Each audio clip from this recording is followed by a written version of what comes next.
நாடென்ப நாடா வளர்ந்தன நாடல்ல நாட வளம் தரும் நாடு என்கிறது தமிழர் மறை.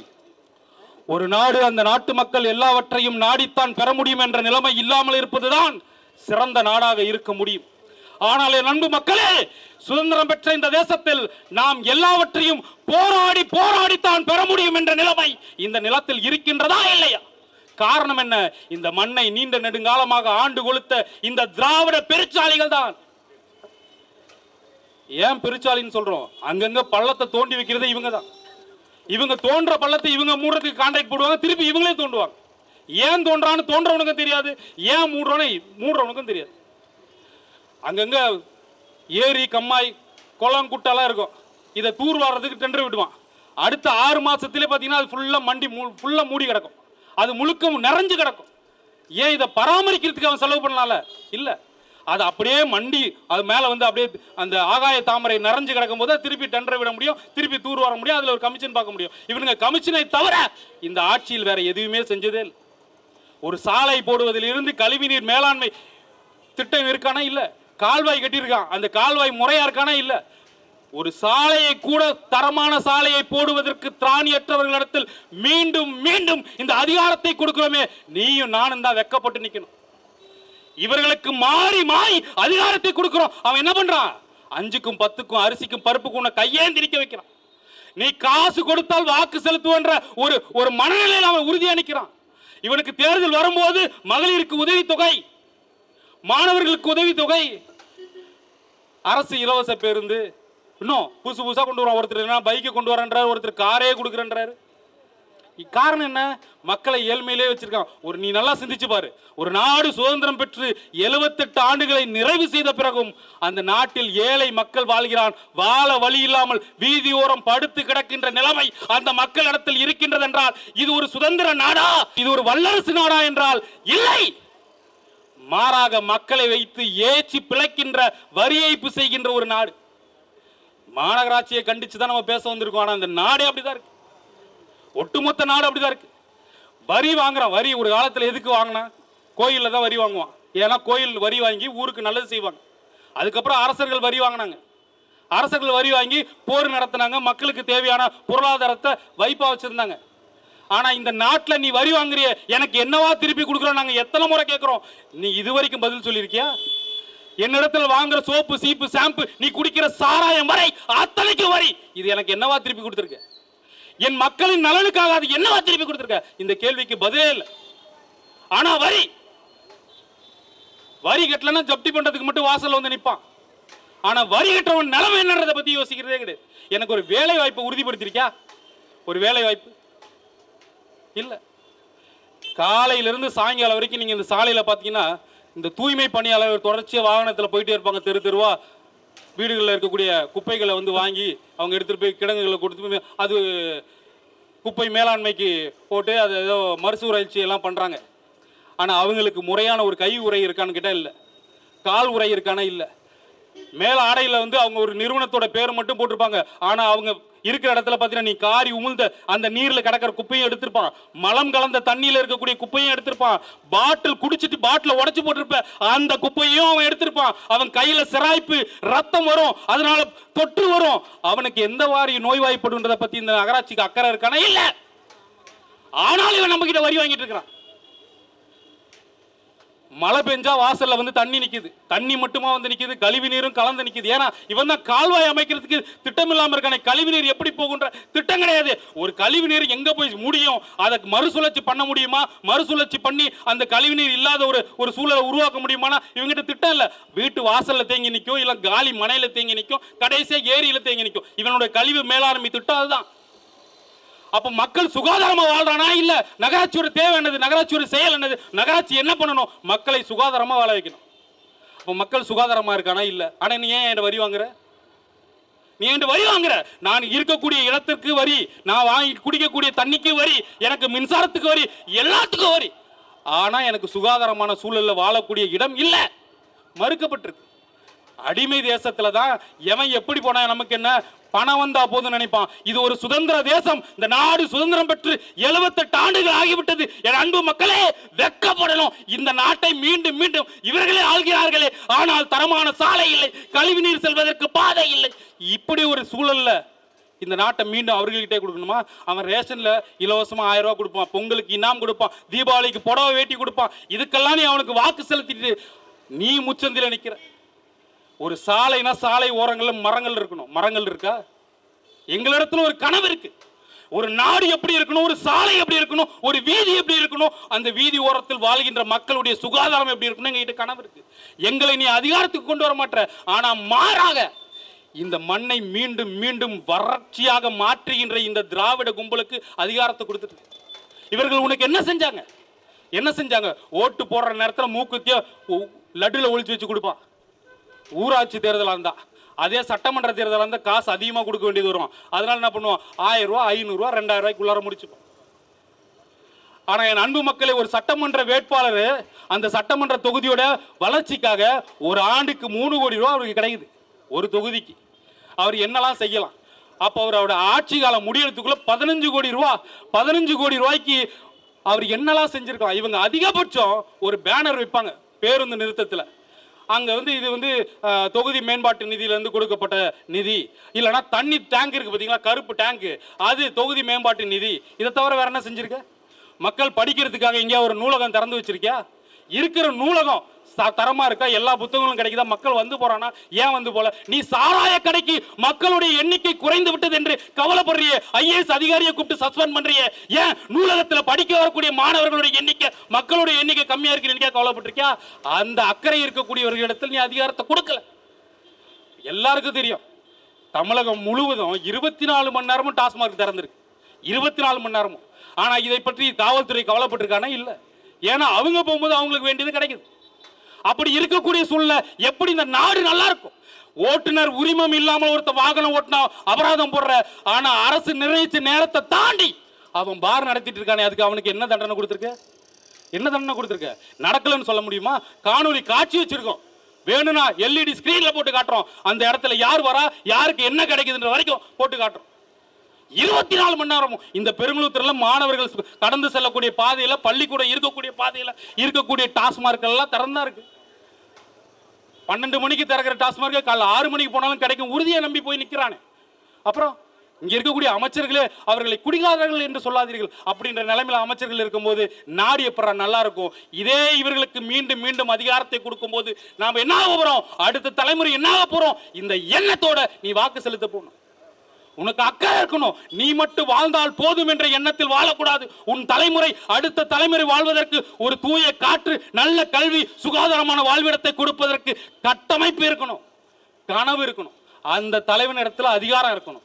அதற்கு உனக்கு இருக்கக்கூடிய இறுதி வாய்ப்பு வருகின்ற 2026 தேர்தலில் நீ வாக்களிக்க வேண்டிய சின்னம் விவசாயி. இந்த சின்னத்துக்கு நீ வாக்களிச்சா மட்டும்தான் நாடு, நாட்டு மக்களும் நல்லா இருக்க முடியும். இல்லைன்னா நாசமாதான் போவோம். இதுல மாற்று கருத்தே கிடையாது. பஞ்சம், பசி, லஞ்சம், ஊழல், பாலியல் வன்கொடுமை, தீண்டாமை, மதுமத போதை இவை ஏதுமற்ற ஒரு தூய அரசு நிறுவ வேண்டும் என்றால் உனக்கு இருக்கக்கூடிய இறுதி வாய்ப்பு நாம் தமிழர் கட்சி செந்தமிழன் சீமானுக்கு உனது வாக்குகளை விவசாய சின்னத்தில் வாக்களிக்கணும். இதை தவிர வேற வாய்ப்பே கிடையாது. இறுதிய ஒரு கவிதையோட என்னுடைய உரையை முடிக்கிறேன். ஏழையின் பிறப்பில் சிரிப்பே இல்லை, 70 வயதிற்கு பிழைப்பதும் இல்லை, காற்றுக்கு உலகில் வேலையும் இல்லை, கடனை இதுவரை குறைத்ததும் இல்லை, பட்டம் படித்து வேலையும் இல்லை, மாறா உழைத்து மதிப்பும் இல்லை, ஆங்கில மதிப்பு குறைவதும் இல்லை, தமிழில் படித்தால் மதிப்பதே இல்லை. என் அன்பு உறவுகளே, நம் தாய்மொழியை இழந்துவிட்ட இனமாக மாறி நின்று கொண்டிருக்கின்றோம். மொழியை காக்க வேண்டும், அதற்கு நாம் தமிழராய் இணைய வேண்டும். இந்த நிலத்தையும் இதன் அதிகாரத்தையும் நாம் தமிழர் கட்சியிடம் தாருங்கள். நாளைய தலைமுறை வாழ்வதற்கு ஒரு வாய்ப்பாக இருக்கும். நன்றி, வணக்கம். நாம் தமிழர். இந்த ஆர்ப்பாட்டம் நம்மளுடைய மாநகராட்சியை கண்டித்து, மாநகராட்சி யார் மூலியமா செயல்படுதுன்னா இந்த திராவிட கழக ஆட்சியினால செயல்படுது.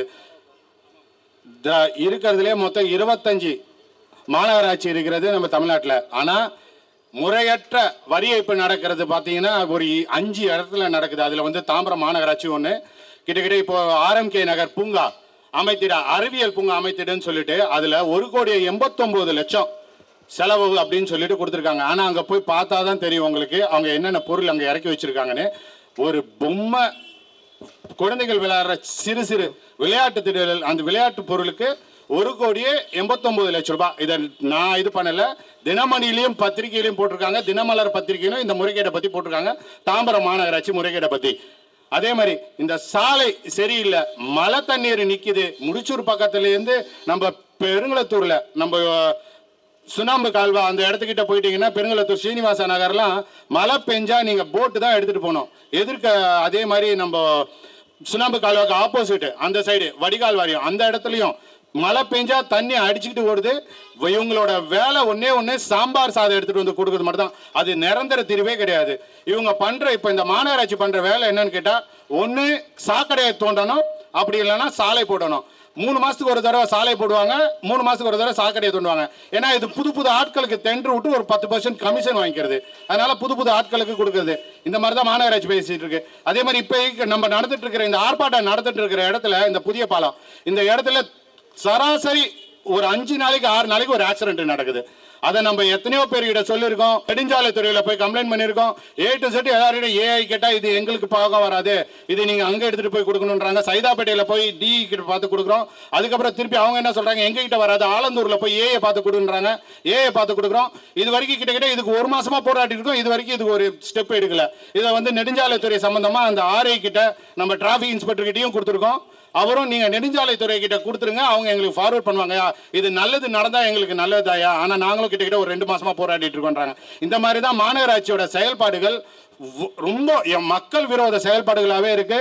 அதனால மாநகராட்சியை கண்டித்து ஆர்ப்பாட்டம் பண்றதுக்கு காரணம் என்னன்னு கேட்டா, இந்த ஊழல் திராவிட அரசு தான் ஊழல் பெரிய தளர்ச்சி வங்குது அப்படின்னு பார்த்தா, அதுக்கு கீழே இயங்கக்கூடிய சிறு மன்னர்களும் அதே மாதிரி ஊழல்ல தான் போயிட்டு இருக்காங்க. 10% 20% கமிஷன், புது டெண்டர் விட்டு கமிஷன் சம்பாதிக்கிற இந்த வேலையை தான் செஞ்சுட்டு இருக்காங்க. அதனால மக்கள் புரிஞ்சுக்கோங்க. இவர் நம்ம அண்ணன் தென்றல் அரசு சொன்ன மாதிரி தான், இந்த மாதிரி ஆட்சிக்கு கீழே நீங்க அடிமையா வாழ்றதை விட நாளைக்கு சிந்திச்சு வாக்களிக்கும் போது நம்ம மண்ணுக்கும் மக்களுக்குமா நேசிக்கக்கூடிய ஒரே தலைவருக்கு வாக்களிக்கணும்.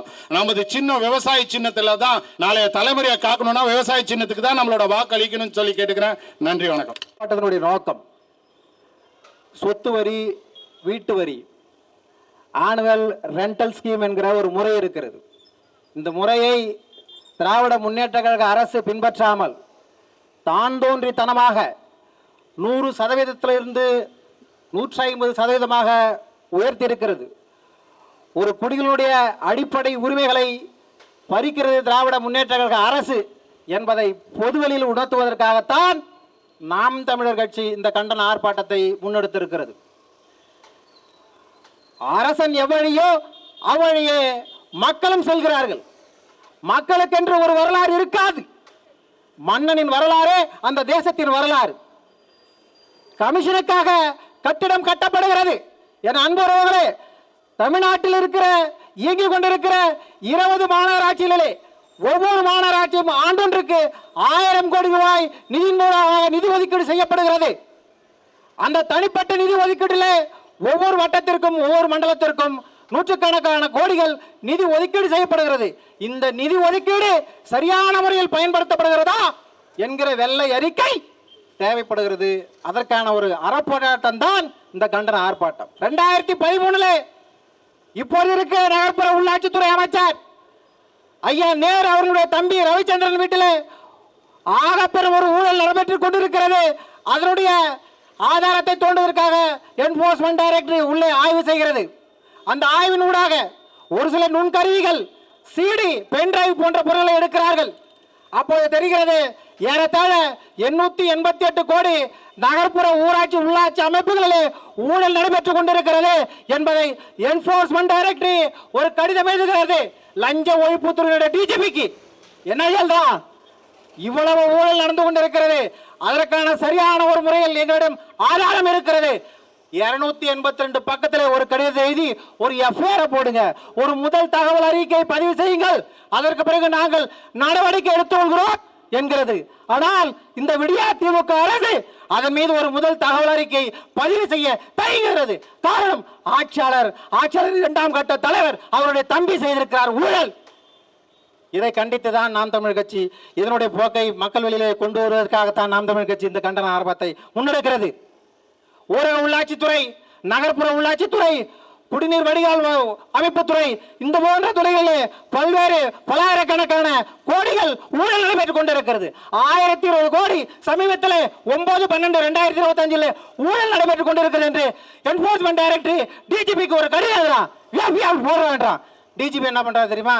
நெஞ்சு வலின்னு போயிட்டு மருத்துவமனையில் படுத்துறாரு. நாங்க என்ன பண்றோம் தெரியுமா? இந்த தொழிற்சங்கத்தினுடைய தானி ஓட்டுநருடைய தொழிற்சங்கத்தினுடைய அவருடைய வாழ்வாரத்தை மேம்படுத்துவதற்காக இந்த தாம்பரம் அரசு மருத்துவமனைக்கு அருகாமையில ஒரு தொழிற்சங்கத்தினுடைய அமைப்பை ஏற்படுத்தி நாங்க ஏதாவது வைத்து பழப்பு செஞ்சிருக்கோம் பண்ணா எங்களை உடனடியாக முதல் தகவல் அறிக்கையை பதிவு செய்து ஒரு 5-6 பேர் மேல கேச போட்டு விட்டான். புரியுதுங்களா? அடிப்படை என் அன்பான உறவுகளே, அரசியலமைப்பு சட்டம் கொடுக்கிற குடிகளுக்கு கொடுக்கிற உரிமைகளை பாதுகாப்புதான் அரசியல் அமைப்பினுடைய வேலையும் அந்த அடிப்படையில் இருக்கிற காவல்துறையுடைய அடிப்படை வேலையும். ஆனால் காவல்துறை என்ன செய்து கொண்டிருக்கிறது? அடியான குடியான மக்களின் வாழ்வாதாரத்தை பறிக்கின்றார்களே, வழக்கை தொடுக்குகிறது. நாங்கள் தினந்தோறும் நீதிமன்றம் சென்று வருவோமா? இவர்கள் ஊழல் கொள்ளையடித்து மாட மாளிகை கோபுரங்கள் என்று கட்டி விடுவார்களா? இதுதான் ஜனநாயகமா? இந்த ஜனநாயக போக்கு எதிர்த்துதான் இந்த கண்டன ஆர்ப்பாட்டத்தை நான் முன்னெடுத்துக் கொண்டிருக்கிறோம். இன்று ஒன்று உணர்வாக இருக்கின்ற இந்த நாம் தமிழ் கட்சியினுடைய அத்தனை நிலை பொறுப்பாளர்களுக்கும் சொல்கிறேன். 10 பேரோ 20 பேரோ 30 பேரோ 40 பேரோ எந்தெந்த இடத்துல எந்தெந்த பிராந்திய பகுதிகளில் ஊழல் நடைபெறுகிறது, திராவிட முன்னேற்ற கழகத்துடைய மாவட்ட உறுப்பினர்கள் மண்டல பொறுப்பாளர்கள் ஊழல் செய்து கொண்டிருக்கிறார் என்பதை நாம் பொதுவெளியிலே வந்து இதை பிரகடனப்படுத்தவில்லை என்றால் மக்கள் விழிப்படைய மாட்டார்கள். மக்களாட்சி எப்படி நடைபெறும்? மக்களை தன்னுரிமையாக மக்களிடத்தில் விழிப்புணர்வு வைப்பதுதான் மக்களாட்சிக்கான அடிப்படை தத்துவம் என்று பெர்னாண்டோ சொல்றார். மக்களை விழிப்புணர்வு செய்யவில்லை என்றால் மக்களாட்சி மலராது. வாக்குகளை வாங்குகிற விற்குகிற போக்குகள் இங்கே இருக்கிறது. ஒரு நாட்டின் குடிகளுக்கு அந்த நாட்டில் ராணுவம் தரும் பாதுகாப்பை விட அந்த நாட்டின் குடிகள் கையில் இருக்கிற வாக்கு ஆகச் சிறந்த பாதுகாப்பை தரும் என்கிறார் ஆபிரகாம் லிங்கன். இங்கே வாக்குகளை வாங்குகிற விற்குகிற போக்கு இருக்கிறது. இந்த போக்கை முழுமையாக ஒழிக்க வேண்டும் என்றால் நாம் தமிழர் கட்சிக்கு வாக்களித்து விவசாய சின்னத்தில் வாக்களித்து இந்த நாம் தமிழர் கட்சியுடைய வருகிற தேர்தலில் ஆகப்பெரும் வெற்றியை தருகிறீர்கள் என்று கூறி விடைபெறுகிறேன். நன்றி, வணக்கம். நாம் தமிழர்.